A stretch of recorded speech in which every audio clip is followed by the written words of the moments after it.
In taking a look at government-run services, arguably the worst with a proven track record has to be the HSE. Having been established in 2003 and officially launched in 2005, the HSE was the merging of the country's health boards, with the intent to make hospitals and other healthcare centres and services more efficient, evidently having failed to date.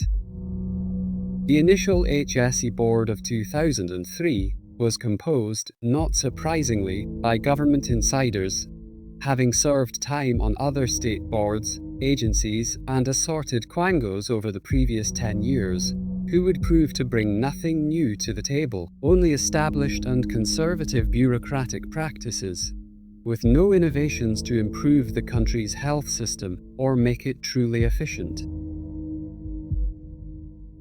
The HSE board became a gravy train from the start, with regular board members and chairpersons having annual salaries in the hundreds of thousands as a given, plus bonuses and perks. Positions such as consultants, advisors, administration, and even press officers also receiving generous salaries and bonuses as a normality. Despite such generous rewards, the HSE continues to have the issue of personnel jumping to the private sector for even larger and more attractive positions and salaries. So much so that a conflict of interest code has been required, with persons agreeing to the requirement of a year's break before pursuing the private sector in order to perturb this practice and retain key personnel. The original intent of the HSE was to shift the burden of non-acute services from overstretched hospitals to local general practitioners and health centres. Regardless, it continues to be chronically overburdened, underperforming and underfunded, yet evidence as to why proves not to be lack of funding, but more the blame of poor management, of which there is a history to prove. For example, in 2007, two financial management softwares called the Personnel Payroll and Related Systems and Financial Information System project were being run and maintained at a staggering cost of €400 million since their implementation. The government received major criticism, leading to an overhaul in the management and funding of government IT projects, with new rules requiring justification for use of outside consultants, and civil servants to be given better oversight in procurement. The HSE has become notoriously known as a big spender on consultants, with €51 million being spent between 2005 and 2010, for example. As of late, spending on consultancy costs more than doubled between 2020 and 2022, to include legal advice, tax and financial advisory, public relations and marketing, as well as HR, IT consultancy, strategic planning, and business improvement, doubling from €48 million to nearly €100 million in that time, as revealed from the latest 2023 figures. Such areas that do not require this spending are PR, marketing, and HR consultants, as the HSE have already well-staffed and resourced departments. Firms who win big consultancy contracts have strong links to the Department of Health and the HSE, with tracking of payment to these consultants going awry in the past, so badly so, a dedicated consultant cataloger had to be created. One famous example being when €1.97 million was paid to an offshore shell company Blackmore Group Assets, contracted to work on the Personnel Payroll and Related Systems project, with no background credential checks performed, with official procurement policies and appropriate tax clearance procedures not being followed either.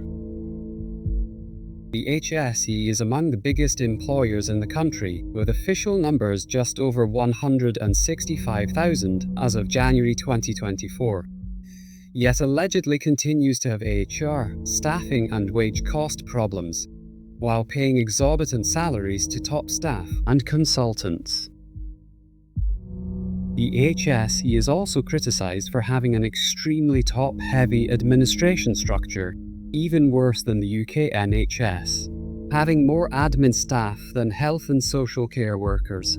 The ranks of managers and admin have grown dramatically since its creation, without adding any improvement to care or services. Further example of poor budget management and incompetence come from the austerity following the Celtic Tiger collapse in 2009, where key staff in hospitals throughout the country, namely Letterkenny General Hospital, were unable to work due to a cut in services. One such case from that time being senior consultant surgeons and other health professionals having to sit on their hands, as elective surgical procedures and other services were cut to combat a €2.7 million budget deficit. Early into the HSE's establishment, the National Treasury Management Agency was given the task by the Department of Finance to audit the HSE's sprawling financial system, particularly that of its banking and cash arrangement system, which was revealed to be a shambles of mismanagement, consisting of overlapping systems and overall waste of money and resources, due to having too many bank accounts, all costing expensive fees and charges, as well as large sums of funds lingering in low-interest earning accounts. A unified and orderly financial system was proposed, with only 9 of the 25 recommendations implemented. The HSE inner sanctions and players have also been guilty of corruption and criminality. In the summer of 2010, the HSE revealed to have lost €2.3 million, claiming to have been sent to an account named SIPTA National Health and Local Authority Levy Fund, allegedly meant for a program to train lower-paid staff. SIPTA denied having received the money. It later emerged the account that had 2 union signatories was not an official one. HSE audit later uncovered it was being used to fund 31 foreign trips by civil servants, trade union representatives and HSE staff to places such as Australia, Hong Kong, the UK and the US. Atop of all this, the HSE are a continuous failure in their essential functions, with chronic bed shortages, operation and other service waiting lists and queues, underperformances, and not enough trained staff to run services, all the while money mismanagement sees equipment being bought, poorly allocated and used, or underutilized.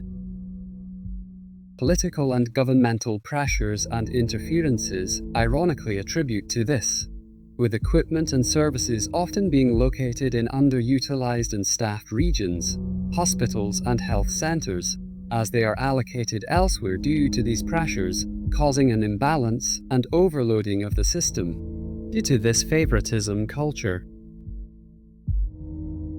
Not having the proper facilities or trained staff at a location, as well as often the case of hold-ups in planning and building works to house equipment and facilities, is also a constant issue.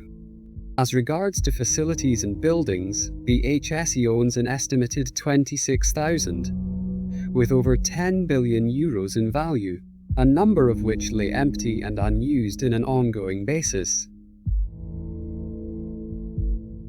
A final area of overspending the HSE are guilty of is that of legal fees. A tender system of an annual fixed rate for legal advice was established in the early noughties so as to try reduce costs. The HSE is estimated to be among the biggest spender on legal and lawyer fees of all state bodies, with annual costs into the millions of public money. Latest HSE scandals, the first of which being the monumental cost and ongoing problems with the National Children's Hospital, estimated to be the most expensive public building ever constructed to date, with a public expenses bill now running into the billions, and an indefinite finish time. The second of late being the deliberate hiring freeze on Irish staff, while running campaigns for foreign staff hires, along with monetary incentives to move to Ireland, intentionally overstepping native Irish medical and health professionals, thus forcing them to emigrate elsewhere for a career. Evidence shows many of these foreign personnel to have questionable and dubious qualifications, atop of the discrimination being shown towards Irish professionals in their own country. A trail of evidence in malpractice has emerged in recent years in Ireland from foreign medical and health staff and practitioners coming from outside of Europe and other Western countries, further placing doubt and questioning on the argument of Western health systems being heavily reliant on these personnel for their expertise and qualifications.